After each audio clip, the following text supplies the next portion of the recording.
This video focuses on elections after the formation of political parties and elections in which two or more major party candidates ran. Number 5.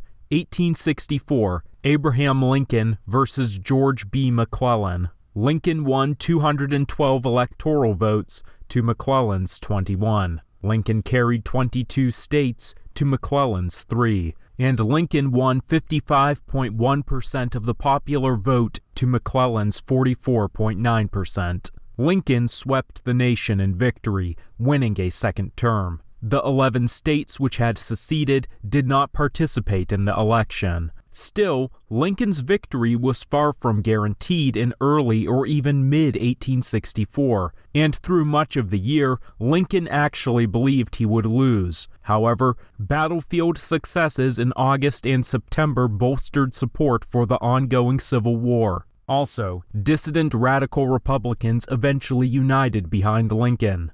On the other hand, the Democrats remained splintered into various factions. McClellan wasn't even aligned with the party's goal to make peace with the Confederates. Instead, he wanted to finish the war, but wasn't committed to ending slavery in the South the way Lincoln was. The 3 states McClellan won were New Jersey, Delaware, and Kentucky. New Jersey was McClellan's home state at the time. Kentucky, which was McClellan's strongest state, was actually Lincoln's birth state. Number 4. 1804, Thomas Jefferson versus Charles Pinckney. Jefferson won 162 electoral votes to Pinckney's 14. Jefferson carried 15 states to Pinckney's 2. Jefferson won 73.2% of the popular vote to Pinckney's 26.7%. When Jefferson had won his first term against John Adams in 1880, the election had been close. However, Jefferson became very popular during his 4 years as president due to the Louisiana Purchase, suspending hostilities during the French Revolutionary Wars, and having a strong economy. The Federalists were unable to run an effective campaign, let alone one against a popular president. In July of 1804, their leader, Alexander Hamilton, was killed, leaving the party in disarray. The Federalists attacked Jefferson's character and policies, but the attacks had little impact. The 2 states Pinckney won were Delaware and Connecticut. Both were Federalist strongholds, which voted Federalist in every election in which the party ran a candidate. All other New England states swung for Jefferson. In the Federalist versus Democratic-Republican era, this was the only time Massachusetts voted Democratic-Republican. Pinckney even lost his home state, South Carolina. Number 3, 1972, Richard Nixon versus George McGovern. Nixon won 520 electoral votes to McGovern's 17. Nixon carried 49 states to McGovern's 1. And Nixon won 60.7% of the popular vote to McGovern's 37.5%. Nixon's history with presidential elections would hardly suggest a landslide winner. He lost in 1960 and had a hard-fought victory in 1968. However, when running for re-election in 1972, he had momentum. The economy had rebounded during his first term, and he was effective in foreign affairs. His main detractors were the far right and the far left, but neither were able to mount effective opposition. The Democratic Party was still in disarray from 1968. As various factions contended for the heart of the party, Democratic voters were ultimately left with George McGovern as their candidate.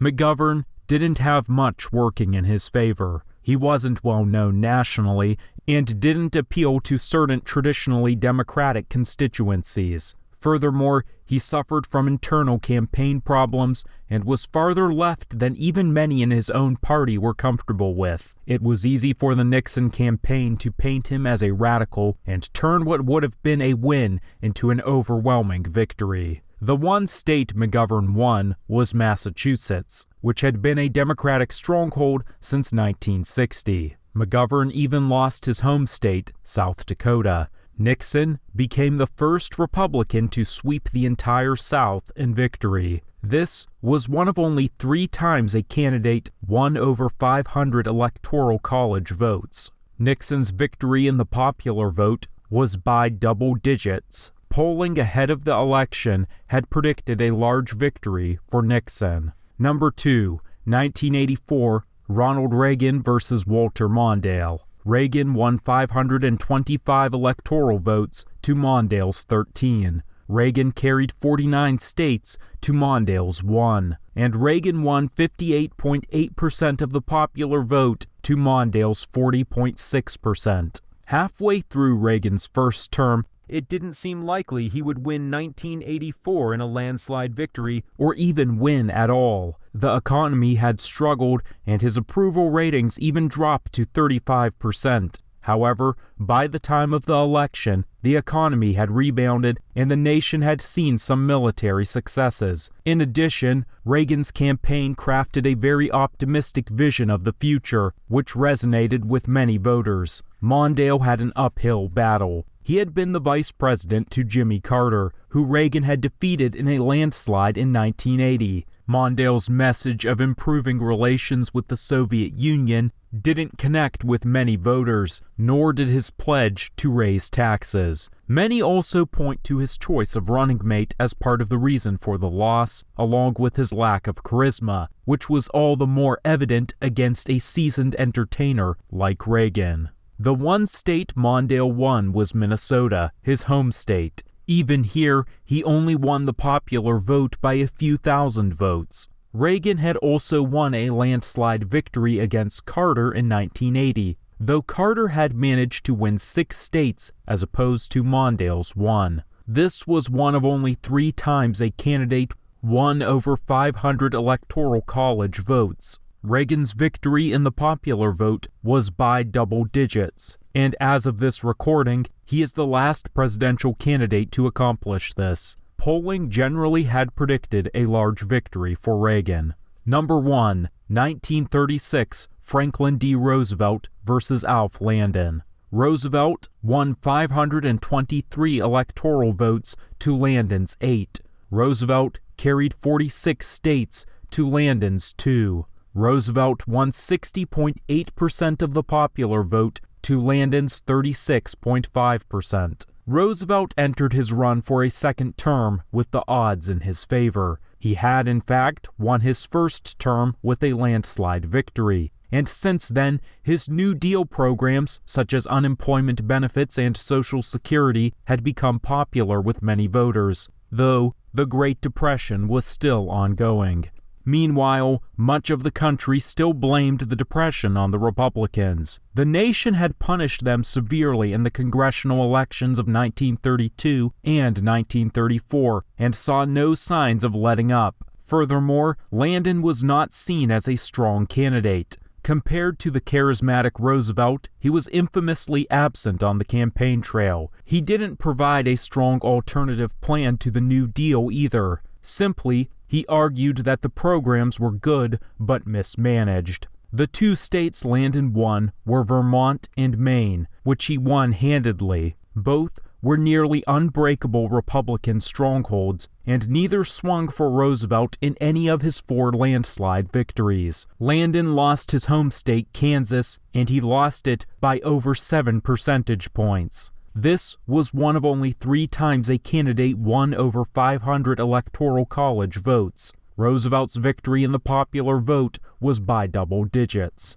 The vast majority of polls predicted a victory for Roosevelt, but most didn't predict nearly the landslide he'd end up winning by. Honorable mentions: 1964, Lyndon Johnson versus Barry Goldwater. Johnson won 61.1% of the popular vote, the largest share of the popular vote since the advent of widespread popular elections in 1824. Also, it was the largest share of the popular vote any Democratic Party candidate ever carried, even outdoing Roosevelt's victory in 1936. Johnson's massive victory had been attributed to his support for civil rights, fears of how Goldwater would handle international conflicts, and sympathy towards the Democrats because of the John F. Kennedy assassination. Johnson won every state except for the 5 Deep South states and Arizona, Goldwater's home state.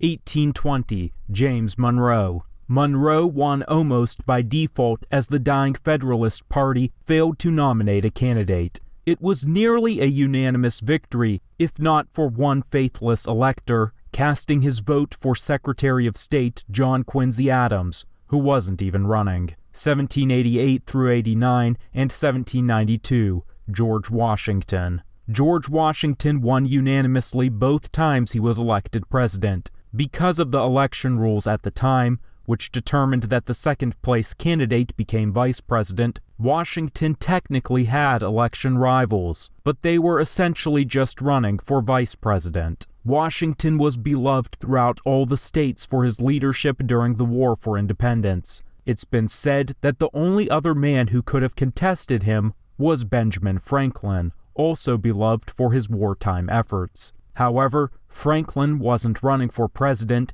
and vehemently supported Washington. If you enjoyed this video, consider browsing the channel for other videos on United States presidents, all the way from George Washington to modern presidents, discussing their political careers, personal lives, and places in history.